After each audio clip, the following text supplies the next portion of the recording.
Hello everyone, welcome to my our channel experience with math. কেমন আছো সকলে? আশা করছি সকলে খুব ভালো আছে। তো চলো আজকের ক্লাস শুরু করা যাক। তো ফ্রেন্ড, আজকে আমরা ক্লাস 7-এর কোষে দেখি 1.1 নিয়েই আলোচনা করব। তো 1.1-এর কয়েকটা অঙ্ক প্রথমের দিকে যে আমরা লেখা অঙ্কগুলো করছিলাম, দেখো আমরা 4 অবধি করেছিলাম, তারপর 5, 6, 7, 8 এই 4টে অঙ্ক বাকি থেকে গিয়েছিল। তো আজকে এই 4টে অঙ্ক সলভ করব, আর এদিকে 10-এর দাগের কিছু সরল আছে, সেগুলো শেষের দিকে যে সরলগুলো আছে সেগুলো আজকে আমরা সলভ করব। ঠিক আছে, তো চলো শুরু করা যাক। প্রথমে হচ্ছে 5-এর অঙ্কটা। বলছে একটি খাতার দাম 6 টাকা 50 পয়সা হলে 15টি খাতার দাম কত? এগুলো হচ্ছে খুব সোজা অঙ্ক। দেখো, তোমরা ঐকিক নিয়ম হয়তো শিখেছো অনেকেই, আবার অনেকের ব্যাপারটা বোধগম্য হয় না ঐকিক নিয়মের ব্যাপারগুলো। তো সহজ করে একটু আমি বলে দিই ঐকিক নিয়ম ব্যাপারটা কী, বা কীভাবে ঐকিক নিয়মের অঙ্কগুলোকে সলভ করতে হবে। ঠিক আছে, তো যেহেতু পূর্ব পাঠের পুনরালোচনা, তো চিন্তা করার কোনো কারণ নেই। আস্তে আস্তে আমরা কিন্তু সব একবার স্টেপ বাই স্টেপ আস্তে আস্তে করতে করতে এগিয়ে যাবো। ঠিক আছে, তো চলো ফার্স্ট হচ্ছে অঙ্কটা, আমরা যাই 5-এর অঙ্কটা, তাই তো 5-এর অঙ্কটা। তো ঐকিক নিয়মের একটা জিনিস ভালো করে বুঝতে হবে। প্রথমে বুঝতে হবে ঐকিক নিয়মে দেখবে একটা ব্যাপার জানা থাকে, মানে ঐকিক নিয়ম যখন আমরা করব দেখবে দুটো জিনিস মানে মানে দুটো বিষয়ের কথা বলা থাকবে। যে কোনো দুটো বিষয়ের কথা বলা থাকবে, তার মধ্যে দেখবে একটা বিষয় হচ্ছে কি আমাদেরকে জানতে চাইবে। তো যে বিষয়টা জানতে চাইবে সেই বিষয়টাকে আমরা হচ্ছে কি ডান দিকে রাখবো। কিচ্ছু বোঝা যাচ্ছে না তো? কিচ্ছু বোঝা যাচ্ছে না? ঠিক আছে, এবার বুঝিয়ে দিচ্ছি। দেখো ভালো করে দাও, অঙ্কটাকে পড়ো। বলছে একটি খাতার দাম 6 টাকা 50 পয়সা, মানে 6.50 টাকা, মানে 6 টাকা 50 পয়সা। তো হলে বলছে 15টি খাতার দাম কত হবে হিসেব করতে হবে। এটা বার করতে বলেছে। তো এখানে দেখো দুটো বিষয় আছে, ভালো করে দেখো। বলছে একটি খাতার দাম কত? 6 টাকা 50 পয়সা। মানে একটা খাতার দাম, মানে খাতার সংখ্যা আর খাতার মূল্য, দুটো বিষয় আমরা এখান থেকে বুঝতে পারছি। দুটো বিষয় তো, একটা দেখো একটি খাতা 15টি খাতা, দেখো দুটো বিষয়। একটি খাতা দাম, আর একটি হচ্ছে একটি খাতার সংখ্যা আর একটি হচ্ছে খাতার মূল্য, দুটো বিষয়। তো এইভাবে আমরা ছক অনুযায়ী লিখতে পারি যে একদিকে লিখব কি খাতার সংখ্যা,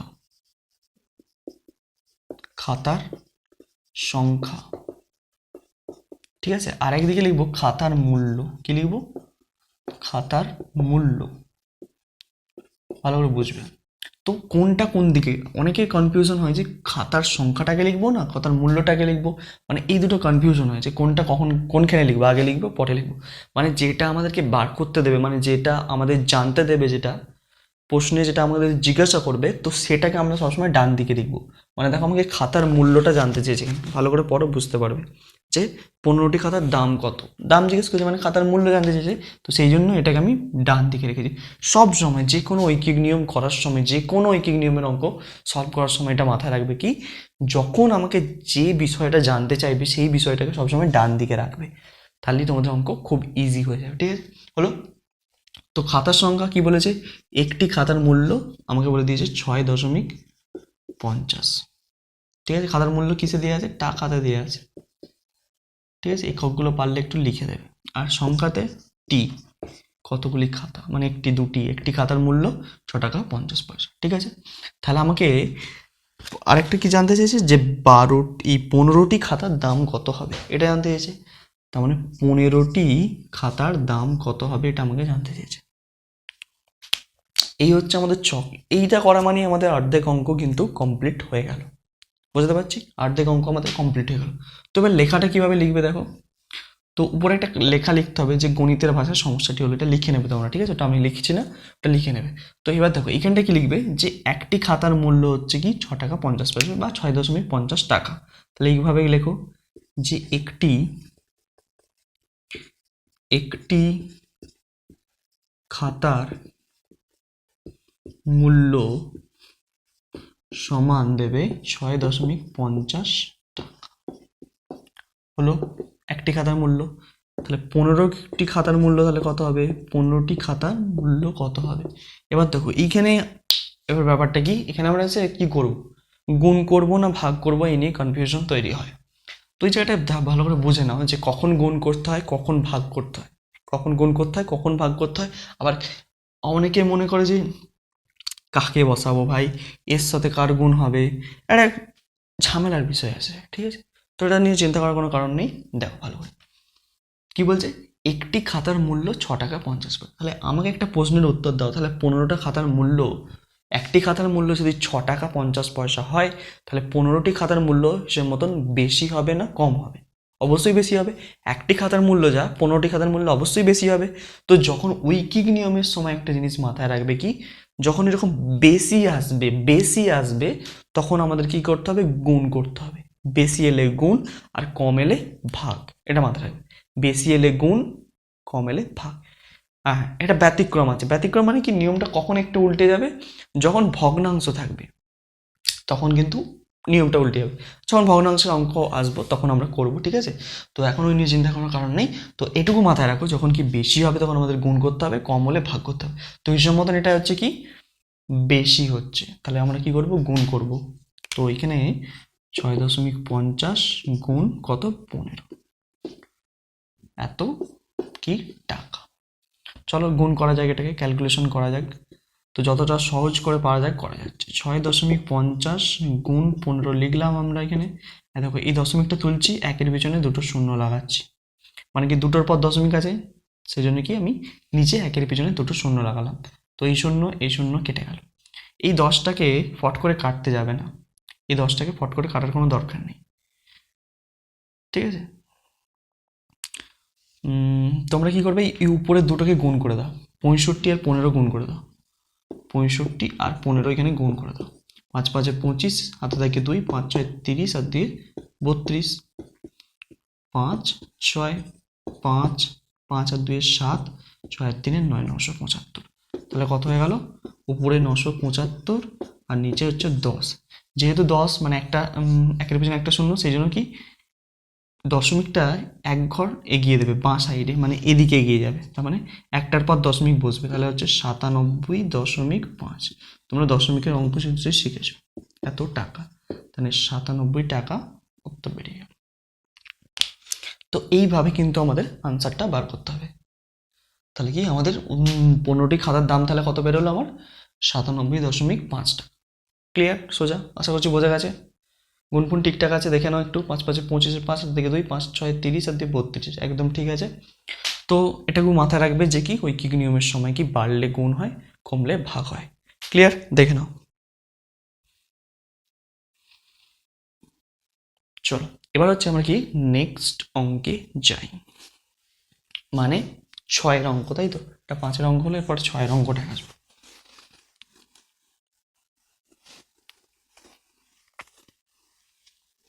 6-এর অঙ্কে আসবো। তো 6-এর অঙ্কটা পড়ো তোমরা, বইতে কি আছে। 6-এর অঙ্কটা বলছে কি, একটি বাক্সে 12টি চিনির প্যাকেট আছে, তো প্রতিটি প্যাকেটের ওজন দিয়ে দিয়েছে 2.84 কিগ্রা। বাক্স এবং প্যাকেটগুলির মোট ওজন হচ্ছে 36 কিগ্রা হলে হিসাব করে দেখি বাক্সটির ওজন কত হবে। ধরো আমি তোমাদেরকে একটু বুঝিয়ে দিচ্ছি অঙ্কটা কিভাবে করবে। তো ধরো একটি বাক্স আছে, ধরো এটা একটি বড় বাক্স, ঠিক আছে? এই এই বাক্সের মধ্যে, এই বাক্সটার মধ্যে কি ক প্যাকেট চিনি আছে, এর মধ্যে চিনির প্যাকেট ভরা আছে। কি আছে, চিনির প্যাকেট আছে, এর মধ্যে কি আছে, চিনির প্যাকেট, চিনির প্যাকেট আছে। কটা আছে, 12টি, 12টি চিনির প্যাকেট আছে পুরো বস্তাটার মধ্যে, ঠিক আছে?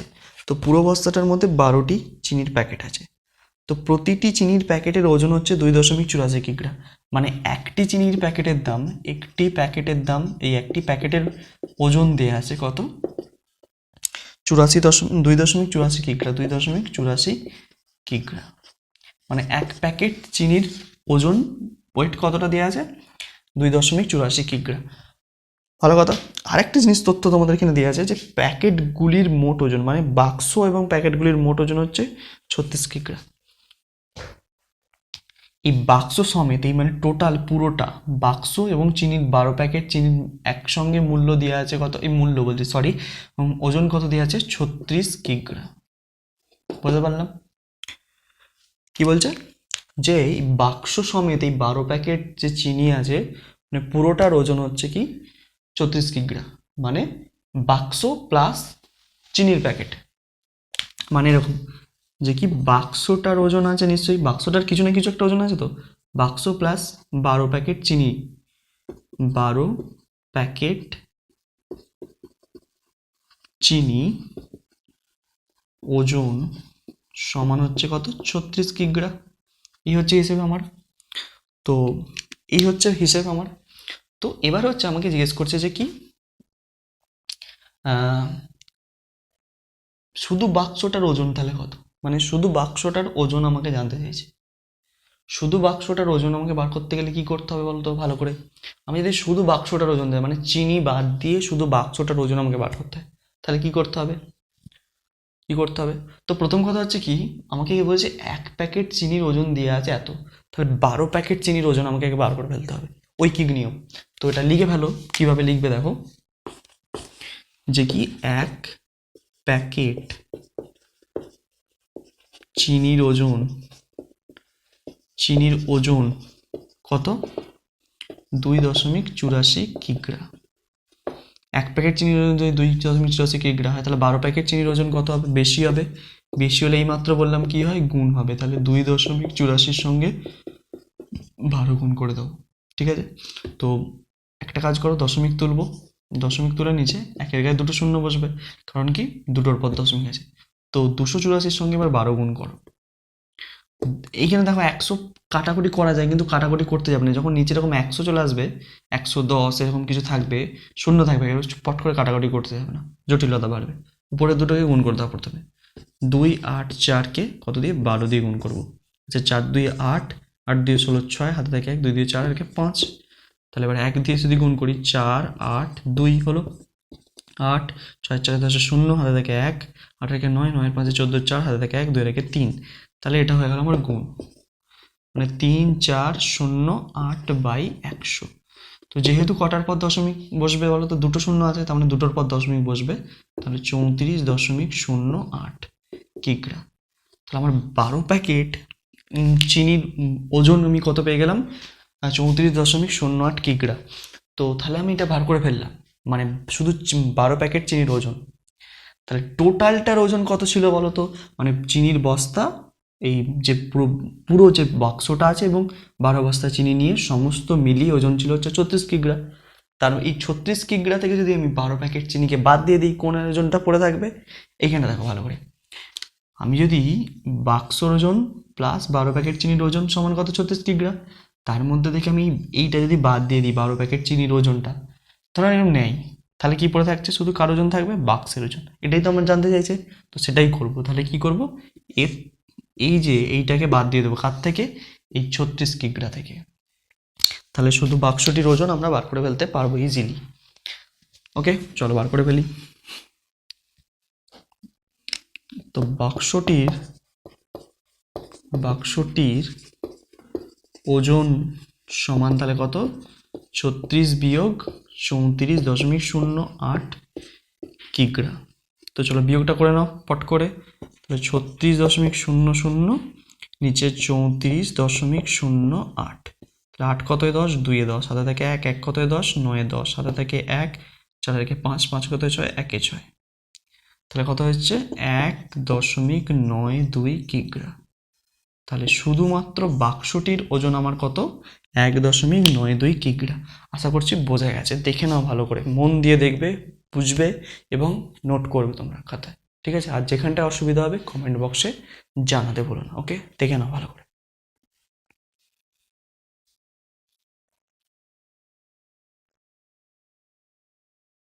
তোমরা 7-এর অঙ্কটা, তো 7-এর অঙ্কটা কীভাবে সলভ করে দেখো, একটু পড়ে নাও অঙ্কটা। বলছে 1 বস্তা চালের পরিমাণের 0.75 দাম এত টাকা হলে তার 0.15 অংশের দাম কত। সিম্পল হচ্ছে ঐকিক নিয়ম। তো ঐকিক নিয়ম করলে কিন্তু আমরা অঙ্কটা করে ফেলতে পারবো। দেখো ভালো করে বুঝবে অঙ্কটা কীভাবে করছি। দেখো 7-এর অঙ্কটা, তো দেখো ঐকিক নিয়মে বলছে 0.75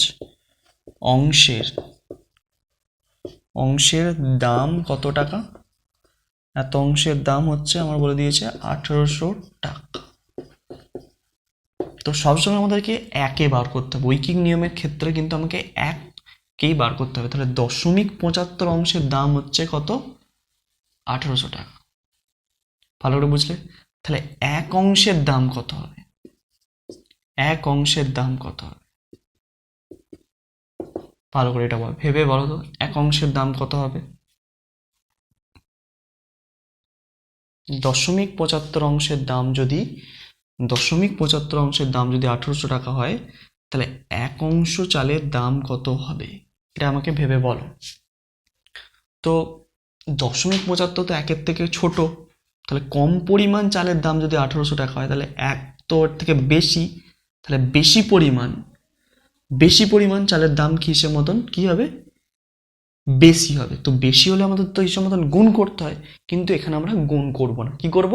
ভাগ করব। কেন ভাগ করব? দেখো এখানে দেখো, এটা হচ্ছে দাম ভগ্নাংশ একটা হিসেবের মতন। এই যে নাম্বারটা দেখতে পাচ্ছ দশমিক ভগ্নাংশ, তো যখন এরকম ভগ্নাংশ থাকবে, মানে প্রকৃত ভগ্নাংশ থাকবে যেটাকে বলা হয়, যখন প্রকৃত ভগ্নাংশ থাকবে তখন কিন্তু নিয়মটা উল্টো হবে। ঐকিক নিয়মের ক্ষেত্রে একটু আগে বলছিলাম, ঐকিক নিয়মের ক্ষেত্রে কি হবে? নিয়মটা উল্টো হবে। কি উল্টো হবে? যে যদি বাড়ে তাহলে ভাগ করব, কমলে গুণ করব। এটা প্রকৃত ভগ্নাংশ একটা। বুঝলাম না স্যার? ঠিক প্রকৃত ভগ্নাংশ মানে যে ভগ্নাংশের মান একের থেকে ছোট। তো এর মানটা কত? 0.75 তো একের থেকে ছোট, সেই জন্য একটা প্রকৃত ভগ্নাংশ। তো এইরকম যখন থাকবে তখন কিন্তু আমরা নিয়মটা একটু চেঞ্জ হয়ে যাবে, ঠিক আছে?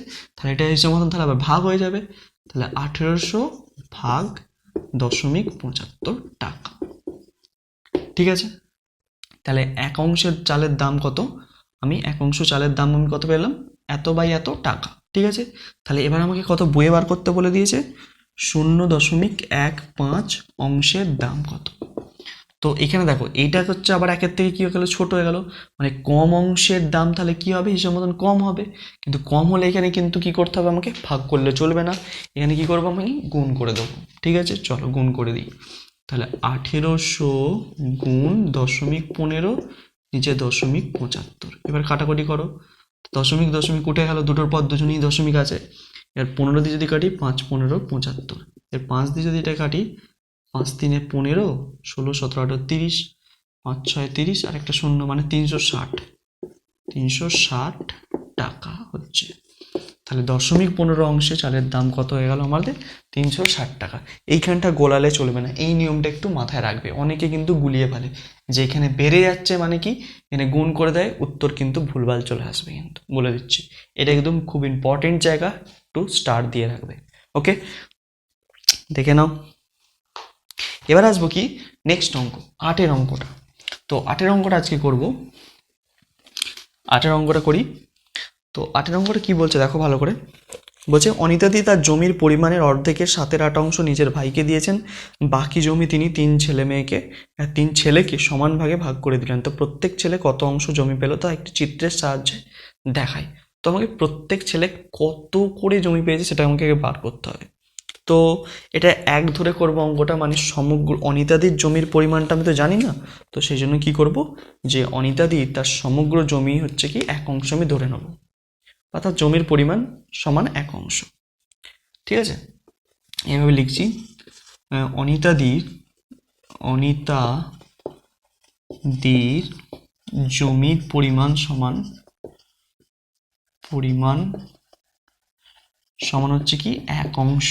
তো এটা আমাকে ধরে নিতে হবে, ঠিক আছে? নাহলে কিন্তু অঙ্কটা এগোতে পারবো না। তো 1 অংশ জমির পরিমাণ আমি ধরে নিয়েছি। তাহলে তার জমির পরিমাণের অর্ধেকের 7/8 অংশ নিজের ভাইকে দিয়েছেন। তাহলে ভাইকে কতটা দিয়েছেন? অনিতাদি ভাইকে দিয়েছেন কতটা দিয়েছেন? অর্ধেকের। অর্ধেক মানে বুঝলাম না এই জায়গাটা। আচ্ছা, অর্ধেক মানে হাফ, বুঝলে তো? অর্ধেক মানে অর্ধেক করতে গেলে কি করতে আমি বললাম 4কে অর্ধেক করো। তো 4কে অর্ধেক মানে কি 4-এর অর্ধেক 2। তো করলাম কি করে অর্ধেকটা? 4কে 2 দিয়ে ভাগ করে 2 পেয়েছি, তাই তো? তো এখানে হচ্ছে কি অর্ধেক জমি বার করতে হবে। তো সমগ্র জমি কত? 1 অংশ, তার অর্ধেক মানে তাকে কি করতে হবে? 2 দিয়ে ভাগ করতে হবে। তাহলে অর্ধেকের কত অংশ বলে দিয়েছে? 7/8 অংশ ভাইকে দিয়েছে, এর 7/8 অংশ। তাহলে গুণ করে দাও 7/8 অংশ দিয়ে। তাহলে কত হচ্ছে আমার? এত অংশ, হ্যাঁ? তাহলে হচ্ছে 7 × 7 আর 2 = 16, 7/16 অংশ।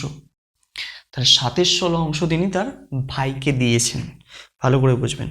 আর বাকি জমি তিনি 3 ছেলেকে সমান ভাগে ভাগ করে দিয়েছেন। আচ্ছা, বাকি জমি মানে কি? মানে ভাইকে দেওয়ার পর যেটুকু জমি পড়ে আছে সেটুকু জমি তিনি 3 ছেলেকে সমানভাবে ভাগ করে দিয়েছেন। তো তাহলে বাকি জমিটা কিভাবে বার করব? খুব সোজা। তাহলে বাকি জমি সমান হচ্ছে সমগ্র জমি কতটা? 1, তার থেকে কি এতটা ভাইকে দিয়ে দিয়েছেন, 7/16 অংশ বাদ দিয়ে দেবো, তাহলে বাকি জমি পেয়ে যাব। তাহলে দেখো, আচ্ছা এখানে করছি, লসাগু করো, 16 লসাগু হবে, তাহলে 16 মাইনাস 7, 7 থেকে কত 16? 9, 16, 9/16 হলো। তাহলে 9/16 অংশ, 9/16 অংশ, এই যে বাকি অংশটা মানে এইটুকু যে জমিটা পড়ে আছে, এই জমিটা কাকে দিয়েছেন? 3 ছেলেকে সমান ভাগে ভাগ করে দিয়েছেন। মানে 3 ছেলেকে সমান ভাগে মানে 3 দিয়ে আমাকে এটাকে ভাগ করে দিলেই কিন্তু প্রত্যেকে কতটা করে জমি পেয়েছে হিসেবটা আমরা পেয়ে যাব। তাহলে প্রত্যেক ছেলে